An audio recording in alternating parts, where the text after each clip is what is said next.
This podcast is brought to you by the School of Advanced Study, University of London.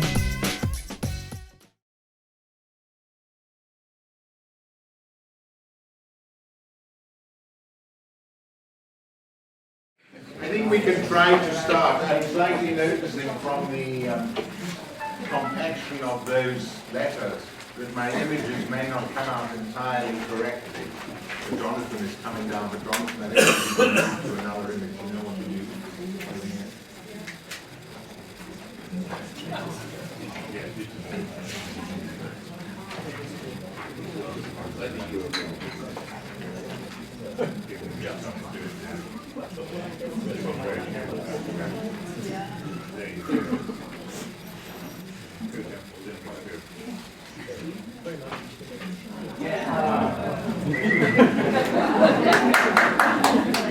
So, as I said to you at the beginning, I'm going to be attending to my notes rather than speaking extemporaneously, but I thought I could begin by saying one thing.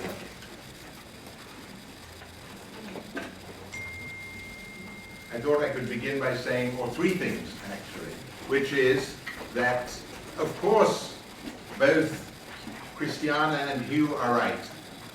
I've often said, and I will say again, that the love and hatred of images are pretty much the same thing. You can't hate an image that much as to destroy it without having some huge positive projection towards it too. So iconophilia is exactly the appropriate term to use in this case. And truculent iconophilia, I assume that's your coinage, even better coinage, better term.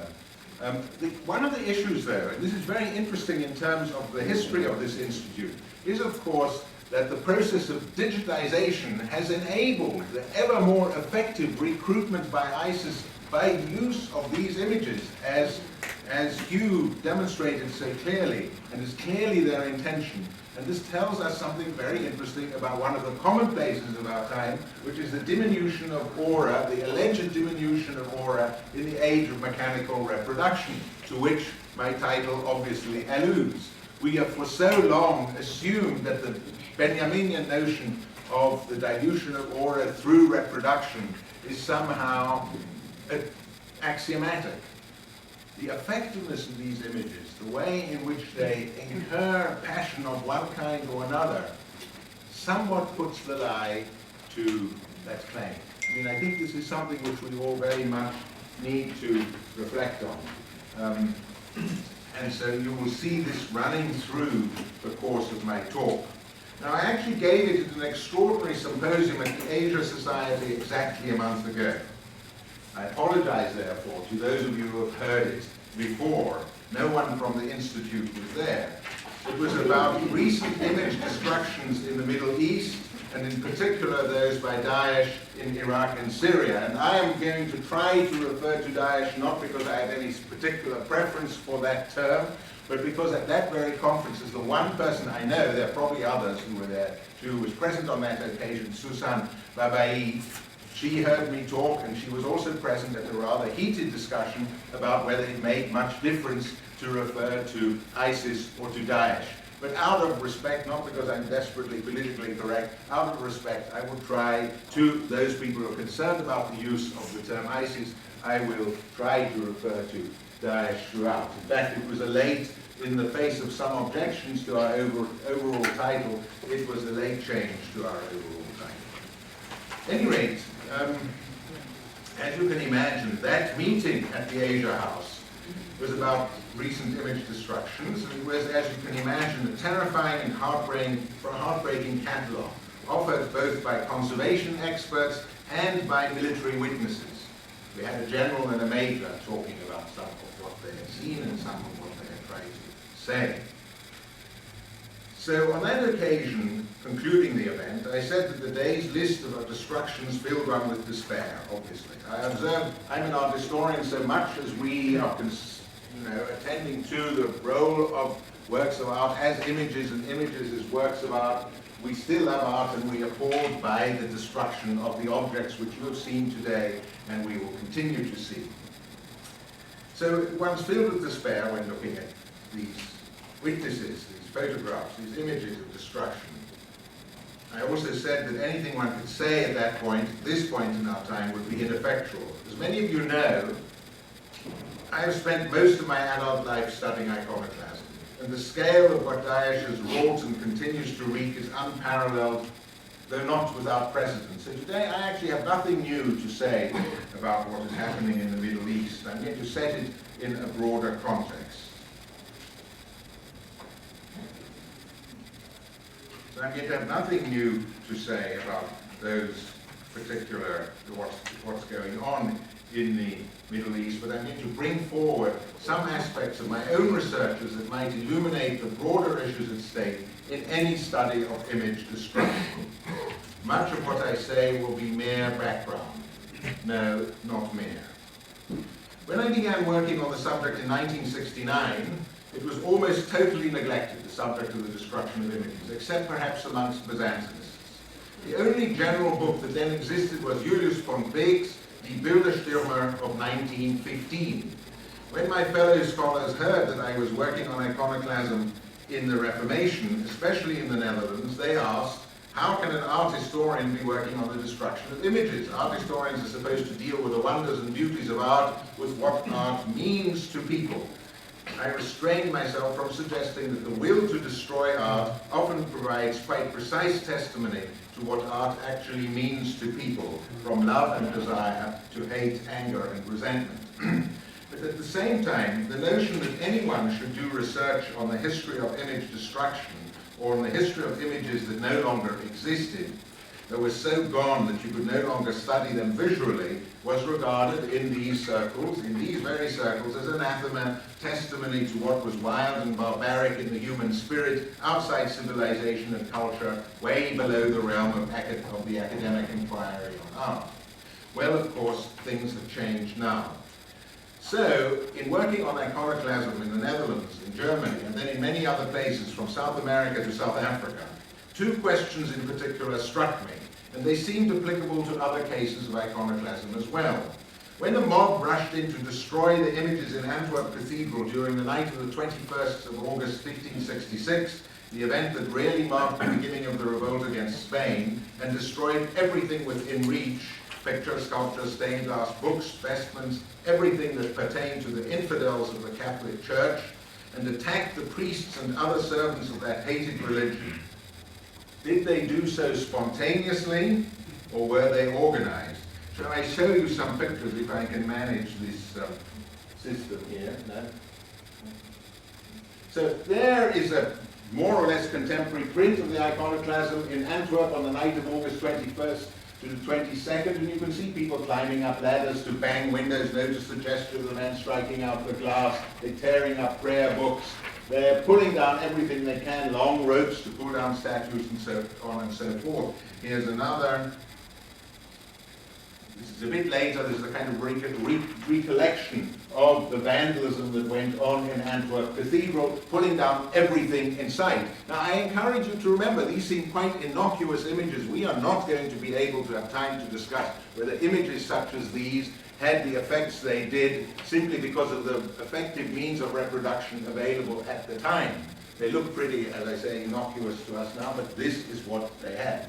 Early means of reproduction, and I think they would have had a less planned effect at the time than they do now. And if these people were organized, the people who rushed into the cathedrals to pull down the images, to what degree and on what basis? These are questions that go back to the beginnings of iconoclasm in both West and East. As always in such cases, there is plenty of evidence of the theology behind it. We've talked about this, and I raised the question of theology from now on until the end. And that theology, it also seemed to me, had much in common with other outbursts. I'm going to raise it in a way that may seem at sometimes close to Christiana's position and sometimes more further away. Underlying it were two things. Not only the many scriptural injunctions against images, the fear of idolatry, the threat of polytheism, but two even more basic motivations. Firstly, the fear of representing, I'm now talking about the 16th century Reformation iconoclasm. Firstly, the fear of representing in material form what is essentially divine and uncircumscribable. Hence the endless Catholic justifications of images in terms of the incarnation of Christ. Hence the Protestant response that only God can make living images, and that those images, of course, are us, living humans, made in his own image. Hence to the Hadith's resistance to image making on the grounds that it is only God who can breathe life into material form, so that, for example, when the artist reaches heaven, he will be instructed to breathe life into his creations, and then, failing to do so, will be cast into hell. So that apparently single resistance reaches across religions. Secondly comes the related insistence that paintings, sculptures, mosaics, indeed all material representations, are in the end nothing more than dead pieces of wood and stone, and can't possibly have the life or powers attributed to them. This remains one of the basic motivations of all iconoclastic action. It's to demonstrate that images are indeed dead, that they have no power, and that their vitality is a fiction. So, we'll argue with Christiana about this later. I maintain that there's also an index of iconophilia as much as we want those images to be alive. At the same time, the mere act of destruction testifies to their power and hold over us. Despite their dead matrices, they are redemptive in one way or another. They can move us to fear, make us weep, or inspire us to action. Life somehow inheres within them, and the person, saint, or deity they show can have powers to save, convince, and even strike back. Sort of amazing picture which I found of President Marcos of the Philippines, a poster which a guy is attacking, obviously in response to Marcos sticking his finger right out of the picture. No, in an interestingly mimetic way. No wonder they are often attacked, particularly when they are representations or even the symbols of a hated leader or regime. Often, of course, the emperor or tyrant is believed, as in the old Roman doctrine, to be in his image or go where it goes. I'll come back briefly to architecture later on, but it's this sense of the living in the image that also lies at the basis of the powers attributed to images and to the faith in them, of the Stendhal syndrome, of pornography. You know the Stendhal syndrome when you swoon in front of a picture which you love, classically in Uffizi. Of pornography, well, Stendhal once did. Of pornography, no space anymore. Of pornography, of empathy for the wounded. We all shiver in response to those bloody images shown by you barely seeable. Of the ways in which mere dead pieces of wood and stone, plain paper, can save lives and be worthy, as in the case of ex votos, of being thanked for saving one's, or being thanked for saving one's nearest and dearest. It's for such reasons that I've always said that the love and hate of images are always two sides of the same coin. That the will to destroy testifies to the acknowledgement of their power, their usefulness, and their potential, as in ISIS's case, for exploitation, and as in practically every other religion. Never has this seemed truer than now. So in the now all too famous video, which you have all seen, I'm sure, showing soldiers of the Islamic State destroying images, and I just show you two stills, I think.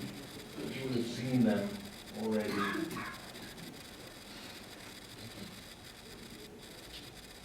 In this video showing the destruction of the statues in the museum in Mosul, the iconoclasts chant as if to justify their actions that, 1, the Prophet, peace be upon him, ordered us to remove and obliterate statues.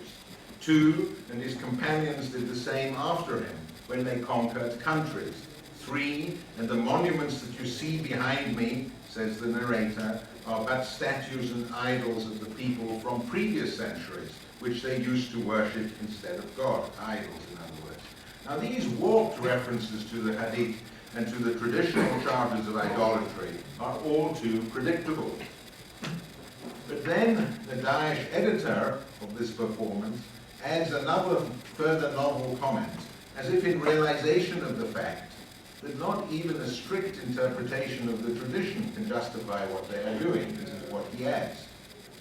These statues weren't here at the time of the prophet or his companions. They had been excavated by Satanists. There's the rub. But these are not, of course, the sole reasons for these awful scenes, if there are reasons at all. How can theology account for such vandalism?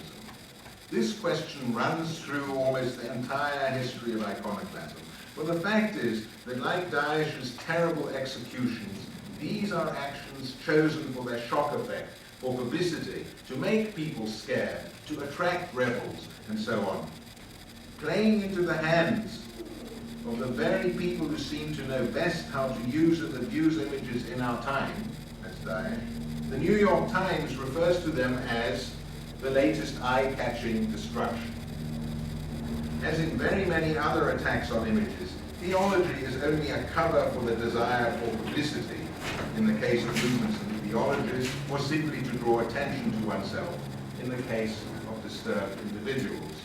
It was the same at Bamiyan in 2001, for example, where the attacks were first justified in terms of breaking down the idols of pagan religion, or we are breaking our stones, said Mullah Omar, of the attack on the Colossi. It's not a big deal. The statues are only objects made of wood and stone, said his Minister of Culture. But then they admitted that they were doing this only to draw attention to their cause. The Mullah himself said this. In all of this, of course, interestingly and bitterly enough, canonicity counts. The higher the status of the work, and the more canonical, the better it serves the purposes of drawing attention either to oneself or to a cause. Time and again, even individual psychopaths admit that they choose to attack works such as the Night Watch in Amsterdam, the Dürers and Rembrandts in Munich and Kassel, either because they were the most beautiful or because they were the best-known works of art in the museum, or the Gates of Nineveh and the winged lions of the Temple of Jonah, or the blowing up of the marvelous Temple of Baal Shamim at Palmyra. Great, great building. But in the end, it is the body that lies at the basis of all attacks on images, even on abstract ones, because abstract forms can often seem organic, natural, anthropomorphic, theriomorphic, or simply physiognomic. So they contain and reveal the elements of emotion perceived through the body. Every crash of an image to the ground in the Mosul video, even in the stills, every splitting open of a head, produces a shudder in the beholder's body as another piece of stone plunges to the floor and smashes. Every use of a pneumatic drill to erase a face, you've seen it today, or to pierce the flesh in the stone,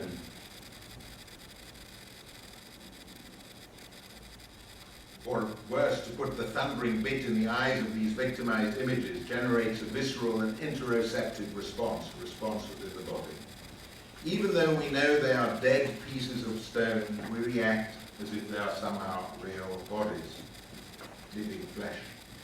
This is not just an impression or imagining of response. We now know, I'm not going to get onto my neurophysiological account of what happens in the viewer's body, but we actually have very good records of this. That will be for another lecture one day. But we now know that such responses are not just intuitive or only describable in phenomenological terms, they are plottable in terms of the cortical correlates of bodily responses to images. We know that our secondary somatosensory cortex is activated when we see a drill in the skin. We know even more about the correlates of, or the similarities of responses in a wounded being and in ourselves. We feel the violent assaults and piercings on the bodies of others across cultures, by the way, and even the threats to them, the hammer poised to smash down on someone, for example. So I like to show this. Susan will comment on this later on, as she did before. I like to show the persistence of particular gestures of smashing across history. Here is a comment on iconoclasm in Antwerp in 1566. There, Saddam Hussein's statue coming down. You know, there's a relatively limited number of ways in which the body can wield a hammer in order to smash. And so we see the recurrence of these gestures across time that accompany hatred of images.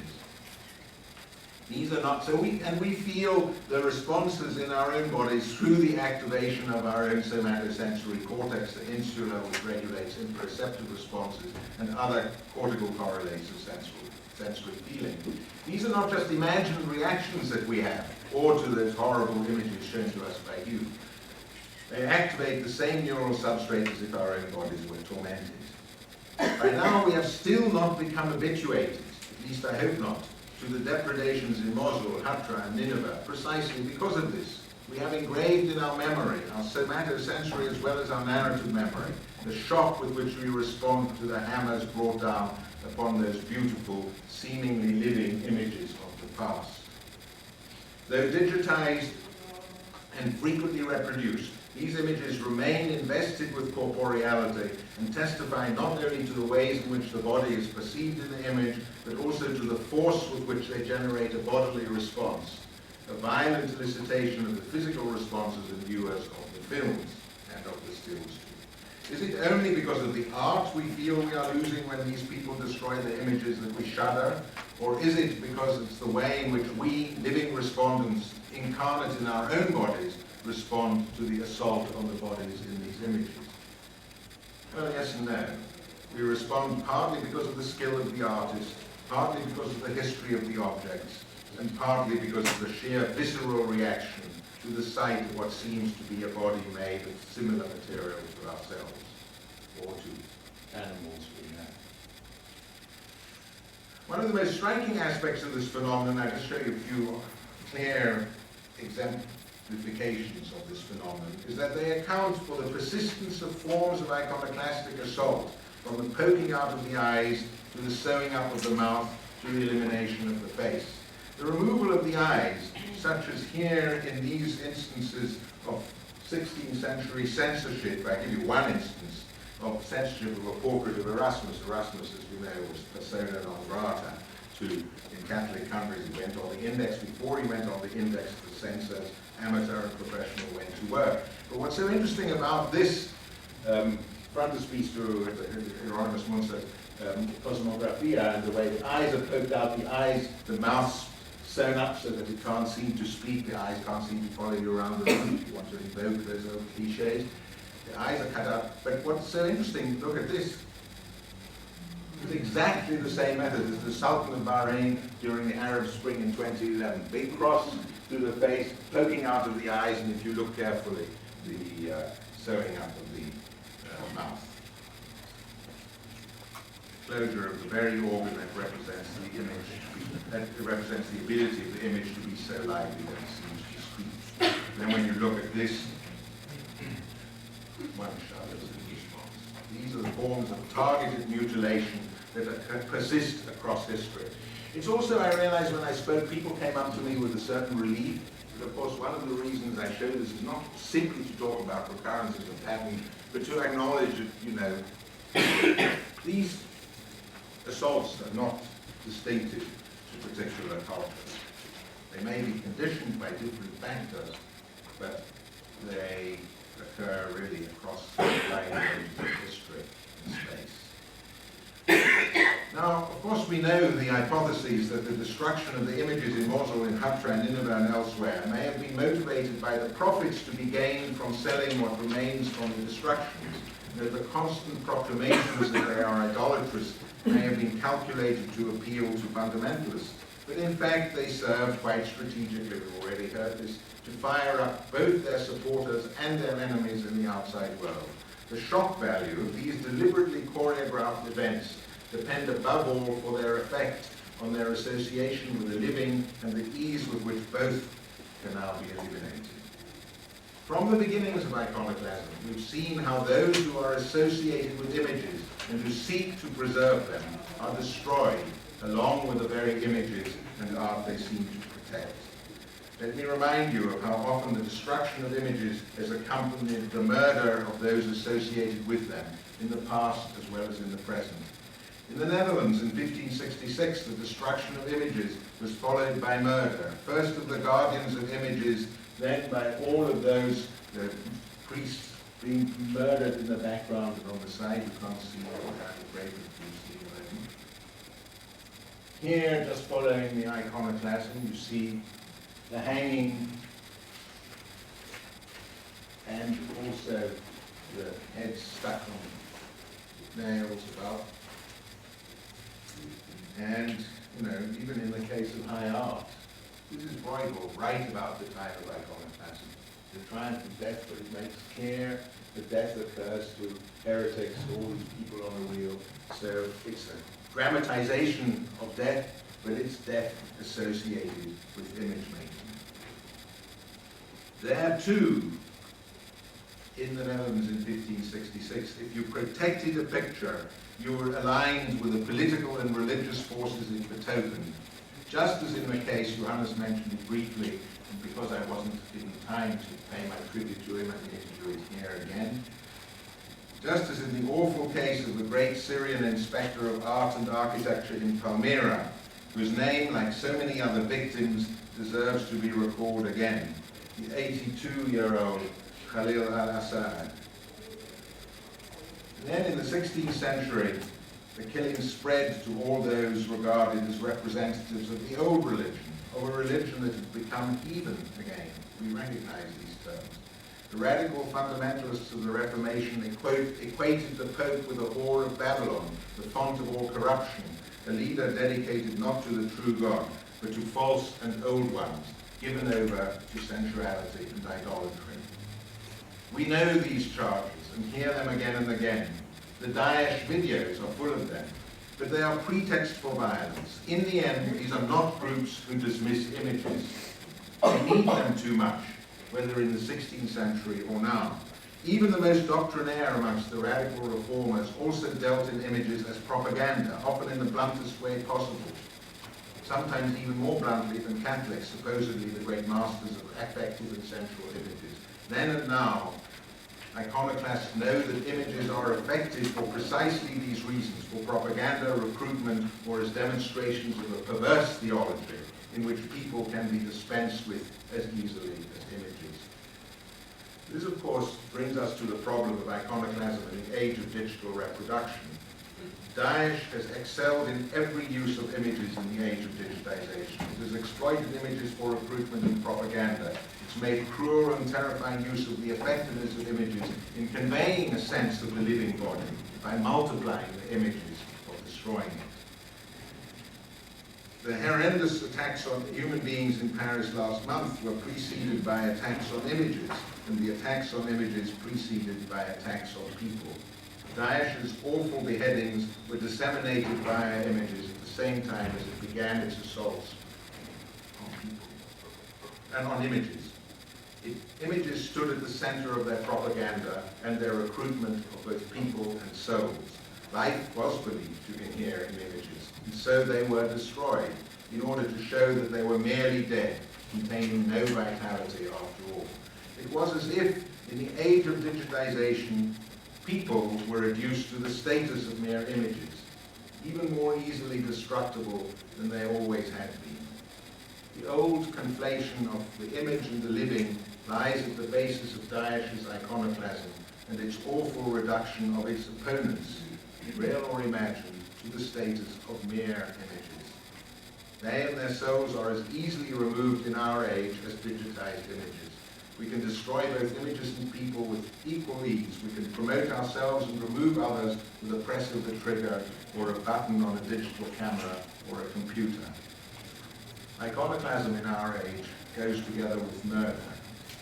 The conflation of representation and reality has finally been achieved, its path to pathos and death smoothed by the ease with which we digitize everything, by which images have been reduced to mere digits, mere unembodied ciphers. And of course they aren't. They're great works of art, testimony to our history and to our creative capacities.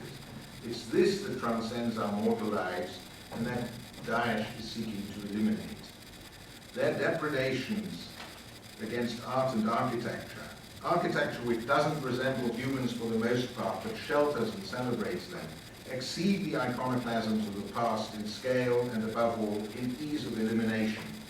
They're now more violent, more terrifying, and more indiscriminate than anything in the past.